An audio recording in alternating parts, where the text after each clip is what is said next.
So let me give you the necessary context for this race. This is the second Allcomers race at Thruxton, a completely mixed field of 21 cars. As most people were there primarily to do another series, the grid had thinned out a lot and there were only a handful of cars in the assembly area. My XJS was completely broken by this point, with no clutch, and things were pretty hit and miss, so I'd elected to start from the pit lane so I wouldn't be in anyone's way in case I missed a gear at the start. As we waited in assembly, an absolute deluge hit. Understandably, this put a few people off, and even more cars departed the assembly area, leaving only 3 of us. As for me, I was going nowhere. I was happy as a pig in shit. I love racing in the rain, and I'd only driven the XJS in proper wet conditions once before, so I was quite keen to have a bit of a play and see what it did. Turns out, it misbehaves horribly. It pitches, it wallows, it makes a right bloody scene, and it doesn't enjoy going sideways at all, but if you grab it by the scruff of the neck, you can kind of force it to. The marshals and the spectators who'd braved the conditions seemed to really enjoy this, and it properly spurred me on. I basically ended up driving like a complete bend for 12 minutes and got away with it. Thanks to everybody, all the boys and girls in orange who have been working all weekend to keep the drivers safe and to keep the track safe so that we can operate. We are just about to get ready to go racing. The Allcomers race may have a thin grid, but you only need 2 cars to make a race, which is probably just as well. We've got at least 2.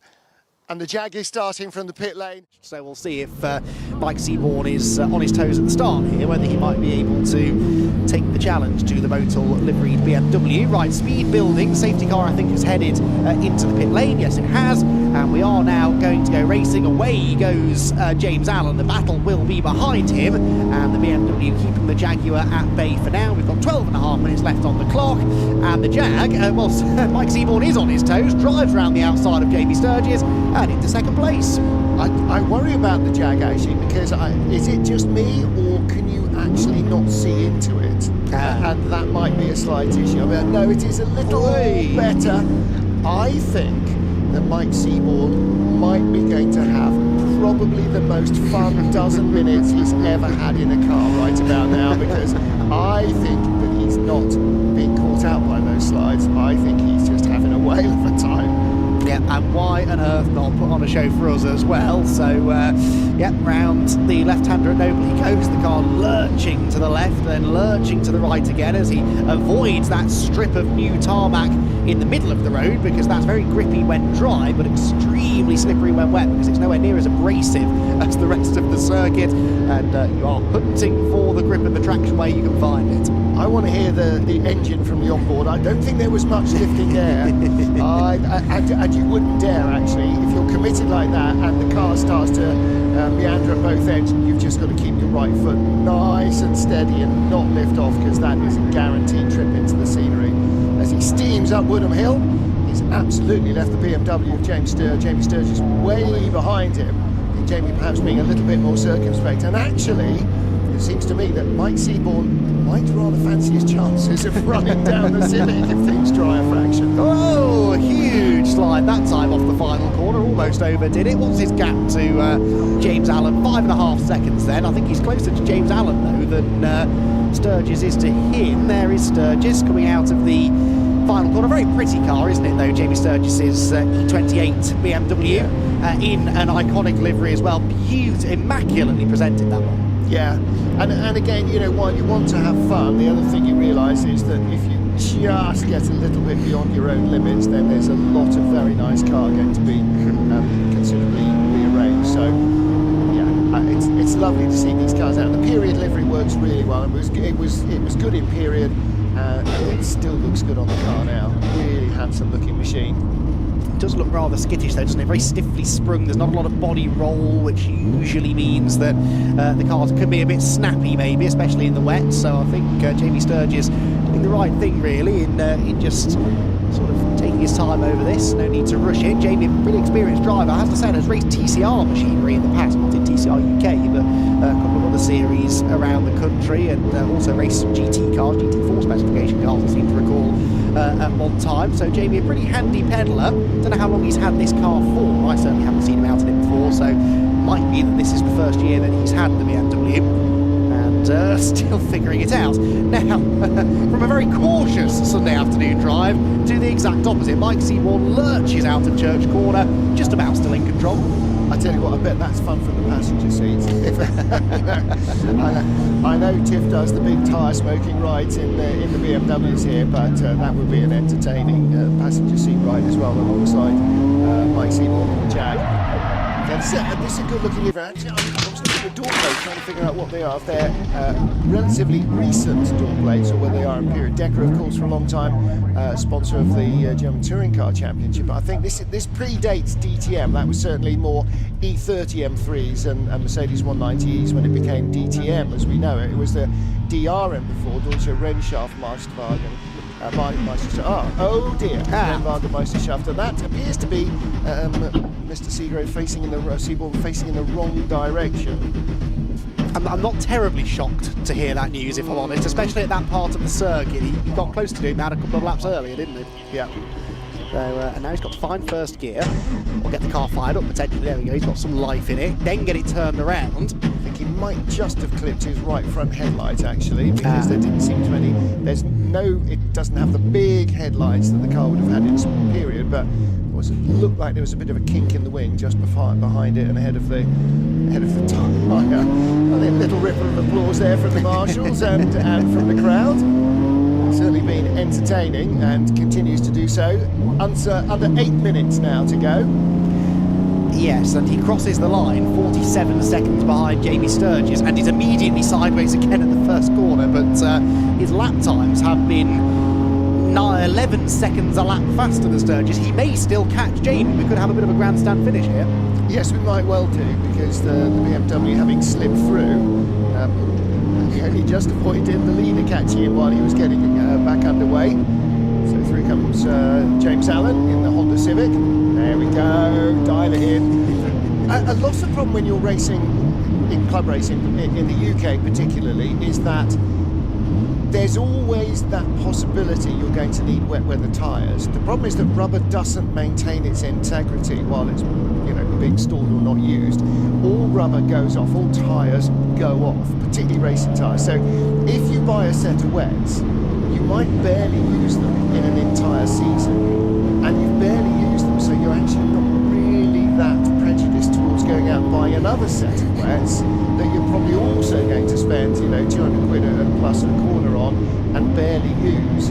So an awful lot of club racers, and I definitely counted myself in this when I had my Mini 7, have tyres that came with the car and were sold with the car, and in the intervening period I owned the car for nearly 20 years and I sold the wets that I bought with it, which was second hand then, and felt like mahogany when you were trying to use them. So that is really, although you say, okay, he's on wet tyres, they're appropriate for the conditions. If they were brand new wet tyres, they'd be a whole different proposition to tyres that he might have had 2 or 3 seasons even. That's more like it, Mike. That was beautifully done. I was a bit concerned that there was an issue with this car. I think he knows he's attracted everyone's attention, doesn't he? Yeah, absolutely. Well, he's on for a podium anyway, so it doesn't matter where he is. And he is just out there having a whale of a time, isn't he? And that was clearly a ripple of applause from everybody on the pit wall there. He was responding to that much in the same way that Statler and Waldorf and co at the back of the press room here have been enjoying your Civic commentary earlier on. I don't think they even bothered looking at the screens after halfway through the race, but Mike Seymour really enjoying himself. And showboating is perhaps exactly the right word for a land yacht like the XJS, isn't it? Indeed so. He's about to be lapped by James Allen. If I were James, I would, yes, there we go, he's being waved through. I was going to say, if I were James, I'd just sit behind Mike and enjoy the show, but Mike waving by and waving at James Allen as he goes through. And James, I think, even slowing down to return that little wave and accelerates off on his way. Yeah, not using the approved John Cleland finger, obviously. that was the please pass on that side digit. Indeed so. On the previous lap, I can see him do a 50.3 on the last lap. Now he's actually catching James Allen now through Church Corner. He will be significantly quicker in a straight line than the Honda. And may well be back on the tail of the race leader by the top of the hill. Well, as long as he doesn't get over enthusiastic and think that the Jag is going to stop as well as the Honda does, because he's probably carrying Good half ton of extra weight compared to the Civic. Very vigorous through the chicane. Now, go on, here we go. Oh, not quite as much angle as the previous lap, but not a bad effort, not a bad effort. I'll give that a 7 out of 10. Very good. 4 minutes remaining, so this plus at least one more, and probably going to get this plus 2 more. At least James Allen will, James Sturges, and Mike Seaborn might still be going around this time next Wednesday. Minute 37 for James Allen last time, so just over a minute and a half, so yeah, 3 more laps, I reckon, including this one. The Honda hopping and skipping over the curbs as it was yesterday. It certainly was one of the more excitingly driven cars in yesterday's race, and very much enjoyed James Allen using all of the Thruxton circuit that was available to him, and even running the curbs in the wet conditions, which is certainly a brave thing to do. And again, very much modified Ford Civic, Honda Civic here, missing the rear bodywork, but this is a car that he will have been tinkering on for years and years and years to get it as quick as it is now. This car, hardly anything done to it since it raced Imperial though, as it turns up through the club chicane. I do vaguely recall seeing a car that looked a little bit like this racing in the classic DTM historic series that they've had running over the last few years, and I think most of those cars ran with the Decra sponsorship, so I wonder whether maybe that's where this car originated from. Jamie does go through his touring cars quite quickly, so he'll drive this for a year, sell it on, go and drive something else maybe for a bit. It does seem familiar. I'm not sure whether I've seen it at the Silverstone Festival or at Goodwood Revival a couple of times, but it has been around and about for the last couple of seasons, I think. The 5 Series, the 525i, was the basis of the County Challenge in the late 1970s. They were sponsored by a sort of regional BMW dealer per car. BMW organised the championship, and Tom Walkinshaw, TWR, were very successful. In the end, Walkinshaw ended up winning the County Championship and developed the sort of race fettling side of the business that obviously grew and grew as TWR into all sorts of successes across the globe in sports car and touring car racing. And the County Challenge was one of the early sort of one-make championships that became very popular in the UK. James Sturges hanging on in second place. What is the gap? It was 26 seconds on the last lap, which means that Mike Seaborn probably spent almost as much time getting the car restarted as he has been actually driving it since. Yes, but he was. Now, how's this for excitement? He was 13 seconds faster than Jamie Sturges on the last lap. He is 26 seconds back, and I reckon had 2 more laps to go at that point. Now, 26 divided by 2 is 13. See where I'm going with this? It's a bit of a handicap race almost. He may well have just judged this to perfection. He might have done. Did you think he intentionally threw in the spin just to make to affect the handicap? Well, the race leader James Allen is now coming up behind the second place man Jamie Sturges. If Allen's not careful, he's in danger of lapping himself by the end of this one as well. Oh, and that was a rather closer call than it needed to be. So he starts on the last lap. That means there is 1 more lap left for everybody, basically. And what is this gap going to be from Sturges back to Seaborn? If it's come down by another 13 seconds or more, which I suspect it has, yes, it's only 11.6. So I think Seaborn is going to get there around Church Corner-ish on the last lap. Yeah, there could be a bit of a sort out at the chicane, couldn't there? That could be highly entertaining.